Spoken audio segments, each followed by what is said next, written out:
In just 23 seconds, a $3.2 million cover-up unraveled. Pam Bondi didn't expect the smoking gun. She didn't anticipate Chris Van Hollen's trap. Cameras captured her jaw drop. The Senate chamber fell silent. What did Bondi try to hide about DOJ whistleblowers that only revealed her own web of deception? At exactly 2:47 p.m. on March 15, 2023, the Hart Senate office building witnessed political theater at its most raw.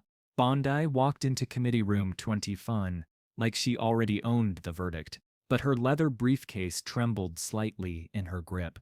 The mahogany desks gleamed under harsh fluorescent lights. 22 senators arranged in a perfect horseshoe, cameras positioned like vultures waiting for carrion. Chris Van Hollen sat like a predator who had already spotted weakness. His Maryland flag pin caught the light as he shuffled through a manila folder, contents hidden from view. Bondi approached the witness table, her heels clicking against marble floors with the rhythm of a countdown timer. She adjusted her navy blazer twice, cleared her throat, and positioned her microphone with hands that betrayed the slightest tremor. The room held 47 reporters, 12 cameras, and one secret that would change everything, but nobody knew it yet. Not even Bondi herself understood what Van Hollen had discovered in the basement archives of the Justice Department just 72 hours earlier.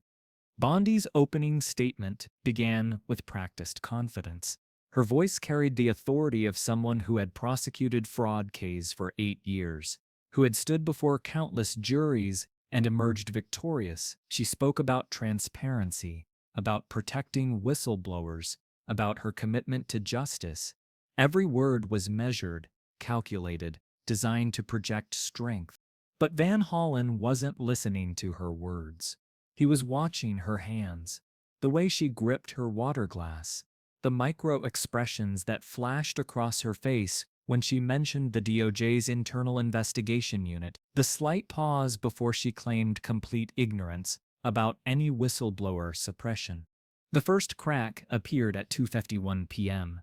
Senator Warren asked about budget allocations for whistleblower protection. Bondi responded smoothly, citing federal statutes and departmental policies. Her answer lasted exactly 3 minutes and 17 seconds. It was thorough, professional, and completely accurate. It was also a trap she had just walked into. Van Hollen leaned forward, his fingers drumming silently against his notepad. He had been Maryland's Attendant General before entering the Senate. He understood how prosecutors think, how they construct their defenses, how they reveal their vulnerabilities through overconfidence. Bondi's comprehensive answer had just given him the opening he needed. The manila folder contained 23 pages of documentation. Internal DOJ emails spanning 6 months, budget reallocation requests that Bondi had personally signed, and most damaging of all, a recorded phone conversation between Bondi and Deputy Attorney General Lisa Monaco discussing strategies to delay whistleblower testimonies until after the midterm elections. Van Hollen's staff had worked 16-hour days to verify every document. They had cross-referenced timestamps, confirmed digital signatures, and obtained sworn affidavits from 3 separate sources. The evidence wasn't just damning, it was ironclad. But Van Hollen needed Bondi to commit to her story first. He needed her to lie under oath before he could expose the truth. The chamber's atmosphere shifted when Van Hollen was recognized for questioning. He thanked the chair, straightened his tie, and opened the manila folder with deliberate slowness. Bondi's eyes tracked his movements, her earlier confidence beginning to crack like ice under pressure. "Ms. Bondi," Van Hollen began, his voice carrying the measured tone of a prosecutor presenting evidence to a jury, "you've testified today about your commitment to protecting whistleblowers within the Department of Justice. Is that correct?" Bondi nodded, then remembered to speak for the record. "Yes, Senator. Absolutely correct. And you've stated unequivocally that you have never, at any time, attempted to silence, delay, or intimidate any DOJ whistleblower. Is that also correct? The question hung in the air like smoke before a fire, but Bondi's throat worked as she swallowed, her mind racing through possible scenarios. She couldn't know what Van Hollen possessed, but she could sense the danger in his tone. Still, she had committed to her story. Backing down now would be tantamount to admission of guilt. That is absolutely correct, Senator. I have never engaged in any such activities. Van Hollen smiled. It wasn't a pleasant smile. It was the smile of a chess master who had just achieved checkmate in 7 moves. He reached into the manila folder and withdrew a single sheet of paper. Ms. Bondi, I'm going to read you something, and I want you to tell me if you recognize these words. His voice carried across the chamber with crystalline clarity. Quote, Lisa, we need to push back the Henderson testimony until after November. The optics are terrible, and we can't afford another scandal right now. Can you handle the delay, or do I need to make some calls? End quote. The blood drained from Bondi's face. Her hands, which had been resting confidently on the witness table, began to shake visibly. The microphone picked up her sharp intake of breath, amplifying it throughout the chamber. 22 senators leaned forward almost in unison, sensing blood in the water. I don't. Bondi's voice cracked. She reached for her water glass, nearly knocking it over in the process. I don't recall that specific conversation. Van Hollen wasn't finished. He withdrew a second document, this one bearing official DOJ letterhead. Perhaps this will refresh your memory. A budget reallocation request, dated September 23, 2022, signed by you personally, redirecting $740,000 from the Whistleblower Protection Unit to general administrative costs. The same week that 3 different whistleblowers had requested expedited hearings, the chamber erupted. Reporters began furiously typing on their phones. Camera operators zoomed in on Bondi's face, capturing every micro-expression of panic and confusion. Senator Hawley audibly gasped. Even the stenographer paused, her fingers frozen over her machine. Behind Bondi, her legal team exchanged frantic glances.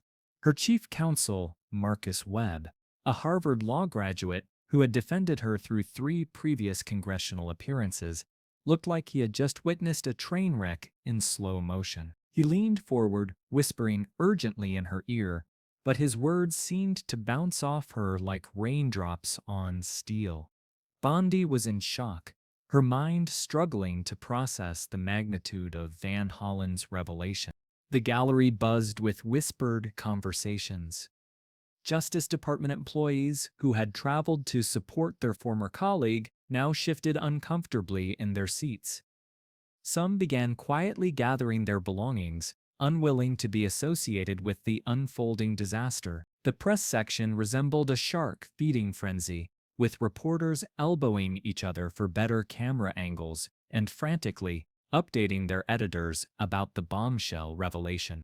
Senator Ted Cruz, normally Bondi's staunchest ally, sat stone-faced, his jaw clenched in what could only be described as barely controlled fury.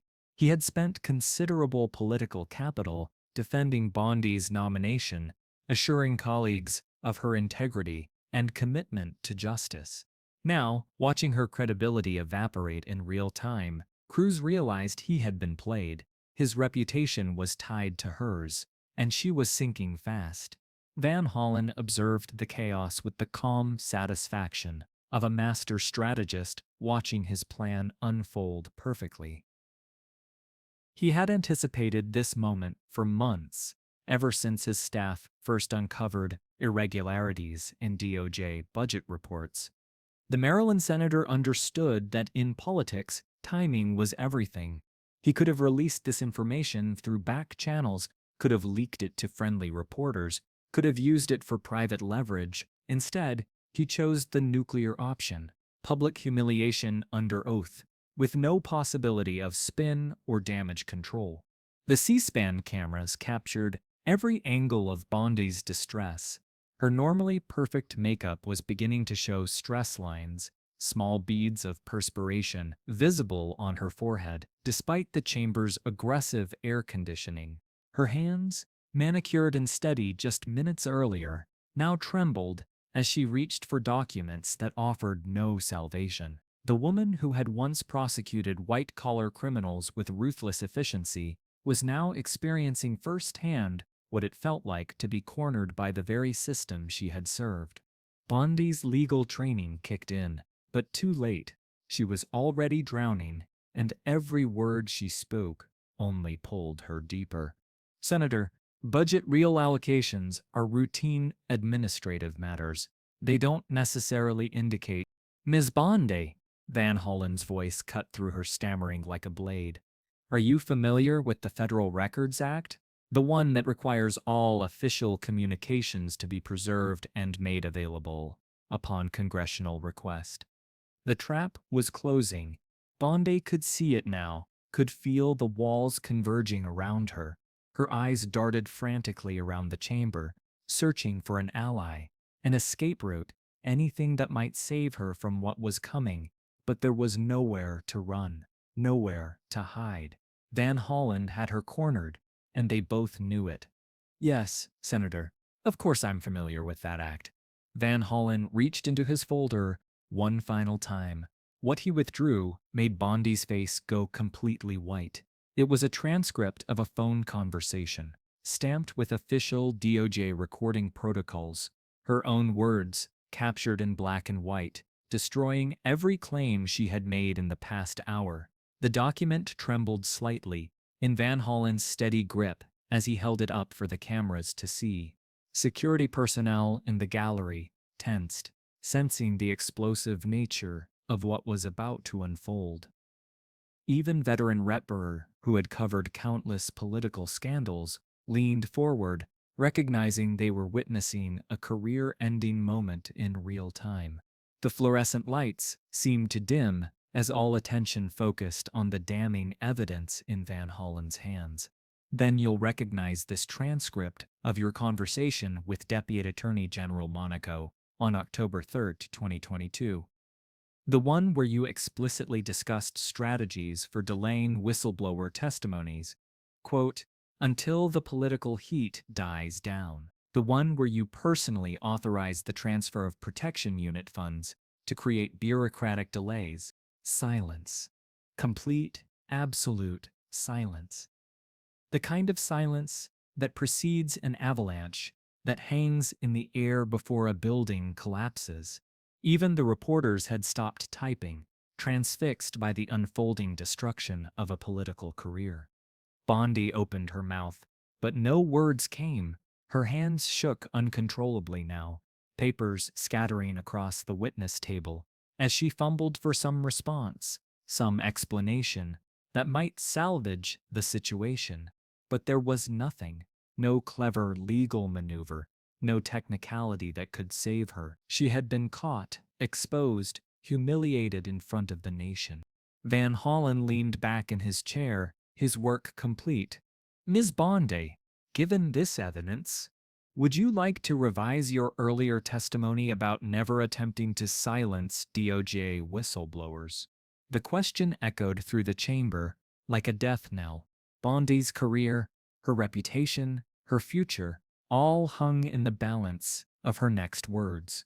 The cameras captured every moment of her anguish, broadcasting her downfall to millions of viewers across the country.